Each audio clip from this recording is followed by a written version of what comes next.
Lord be with you. A reading from the Holy Gospel according to Luke. Glory to you, O Lord.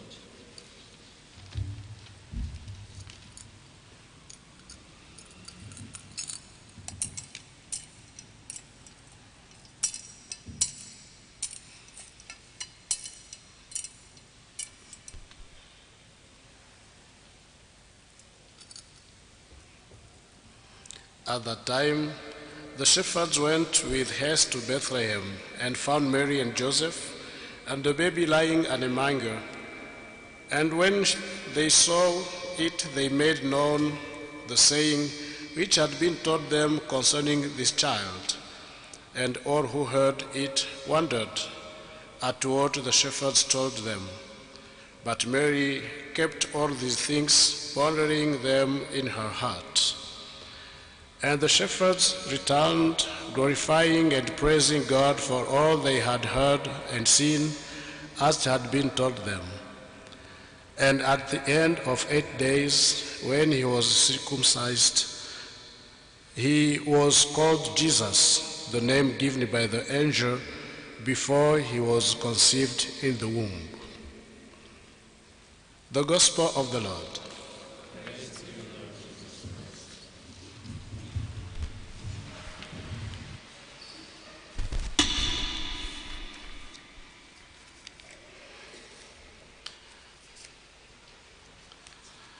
The Lord said to Moses, "Say to Aaron and his sons, thus you shall bless the sons of Israel. You shall say to them, the Lord bless you and keep you. The Lord makes his face to shine upon you and be gracious to you. The Lord lift up his countenance upon you and give you peace."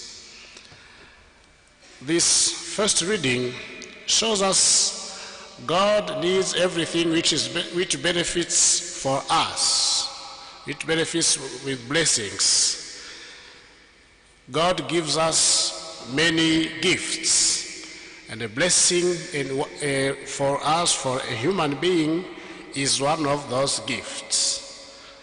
But we can ask ourselves, what blessing do we ask for us? For example, in the starting of the new year, what kind of blessing we ask for the new day, the new month, for the anniversary, for another opportunity or another circumstance in our life, for a wedding, for a baptism, or something else? What do we hope for? Do we hope for from God? These are questions we can ask ourselves. We are called to ask blessings to the human beings. I saw now in our culture, there are many people who give blessings to children before going to bed, something which is very good. And some children also, they bless their parents, something which is good also. I think they have understood the importance of that blessings. A blessing links us to God and chases the power of Satan and us upon us. Dear brothers and sisters, today, as we are saying, we celebrate the solemnity of Mary, Mother of God. We start the new year celebrating the solemnity because we need a mother. Whatever our age, wherever we are, we need our mother. I experienced something in our culture, in Africa in general, and maybe particularly in Rwanda. When someone is in a danger, if he's at an advanced age, when he's in a danger, even if the mother has died, he calls the mother, "Mama." You see, for example, you risk an accident, you say, "Mama." So you call your mother because you see and you know that the mother is with you. Whenever you call her, she comes. She's your protector. That's why we need to celebrate this solemnity today, because the Virgin Mary is our protector. She's the mother of God, and she is our mother. She's our protector. In every kind of circumstance, she is our protector. That's why we celebrate this solemnity, to be in confidence with her and to ask her to accompany us in this new year. This leads us to see and to look at some events of the life of the Virgin Mary. These last days we were announced, for example, reading the readings about the Annunciation, when she received the message from God through the prophet Gabriel, the angel Gabriel, that she was going to conceive and to give birth to the Son of God. We heard about the journey to Jerusalem when Jesus, when he was young, he was lost after the pilgrimage to Jerusalem. We now heard about the visit of the shepherds who have been announced the good news of the birth of Jesus Christ. And we see the whole life of the Virgin Mary. She met some events which were important for the life of her child, her son Jesus Christ, which also are important for us, and teach all these events, teach us how to live with God. For example, about Annunciation, in many ways we are announced the events which are going to be in our life. God gives us some signs of his will in our life. How do we receive them? When she was announced that she was going to conceive the Son of God, she asked just one question: how will it happen, because I have no husband? Only that question. And after, she accepted everything. When she receives this message, she said, "One God, fiat, may it be done according to your word." Fiat in Latin. So also for us, we are invited to imitate her, how she was accepting all these events in her life. She met many dramatic and mysterious things which happened in her life, but she didn't grumble. She didn't say, "No, I cannot. This is very difficult for me." No, she was every time confident in God. The Virgin Mary was an extraordinary, a special, a chosen woman. That's why it is said, the angel said, she was the blessed among all women. Despite all the hardships she met in her life, she didn't give up. She was courageous every time, because she knew that God was assisting her. Despite the hardships we can meet, dear brothers and sisters, in our life, let us be confident in God. Let us ask God every time to be with us. We overcome if we are with God.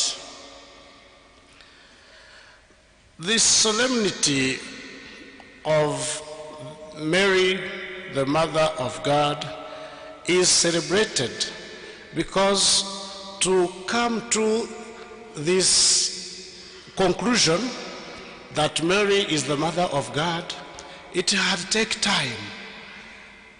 In the beginning of the church, we know that after the death and the resurrection of Jesus Christ, the apostles were persecuted. And days after, years after, they were persecuted. But with the 4th century, the church, Christians, were in peace. When this peace came, it came with also problems. The heresies, people who were doubting about some reality about God.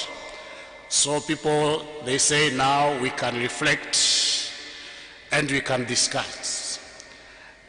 And there was one who was called Nestorius. He affirmed that Mary was only the mother of Jesus as human, his human part only, that someone, a human being, cannot be the mother of God. So it was discussed years and years, and after the church met at Ephesus, and in the year 431, they came to this conclusion that Mary is the mother of God. So celebrating this solemnity is celebrating also the faith of the church, the faith of our family, and confirming that Mary is our mother, as she has been given us by Jesus himself when she was given to John. This is your mother. And he said to Mary, this is your son. And in that circumstance, Mary was very strong as a mother of God, even if she was seeing Jesus crucified, but she was very strong. So, dear brothers and sisters, especially parents, what attitude do you have towards your children when they are meeting some hardships? What are the attitudes do we have? Sometimes I know that we are discouraged. We are not confident in God. We are almost abandoning. No, Mary did abandon. She followed Jesus Christ, and up to the mountain of Golgotha, when she received the body of Jesus Christ. We have to be always to accompany our children. Mary is an educator, a good parent who educated the Son of God, and was close to Jesus Christ from the birth, his journey of life, up to when he returned to the heaven. We say that Mary, as we heard from the gospel, that she kept all the messages, everything in her life, she kept them silently. Someone wrote a book with the title, Mary, the Cathedral of Silence. We have to imitate the silence of our Mother Mary. In our days today, with everything we had, we are almost called to talk. No secret. Everything is put on public. No, we are called to imitate our Mother Mary. She was silent, keeping everything in her heart. And through this, she was able to converse, to dialogue with God, because silence is the first condition to the prayer, to the dialogue. And we know that dialogue is prayer is dialogue with God. So to keep all the things we have from God, all the secret we have from God in our heart, like the Virgin Mary, she saw everything she kept at the end when Jesus was risen from the dead. And celebrating this solemnity also requires to praise our mothers also. The mother is important, even the fathers are important. But today we celebrate, we praise the role of our mothers in our life, the role of the mothers in the life in the world. And we said that we are also today celebrating the International Day of Peace. We need peace, and mothers like the Virgin Mary are called to promote peace. We need peace. Every one of us needs peace. Peace in our hearts. We have many things which trouble us, but God wants to prevent all these troubles and give us peace. Sometimes we are the authors of troubles from peace. No, we have to struggle for peace. Peace in our hearts, peace in our homes, peace in our families, peace wherever we are. We need peace. In the world where there are conflicts, every time there are conflicts in this world, conflicts don't build, conflicts destroy. They create the situations which don't promote the human dignity, like the refugees, destruction, orphans, and death. No, we need peace. So today we are called to pray for peace. Peace for ourselves and peace for our fellows. Dear brothers and sisters, today let us ask, like the Virgin Mary, for the spirit of her, and the spirit of her simplicity, the spirit of her kindness, the spirit of her balance, the spirit of her contemplation. We are called to this contemplation as she contemplated Jesus Christ as her God, even if he was her son. All these must be the blessings we ask for this new year. The Lord be with you.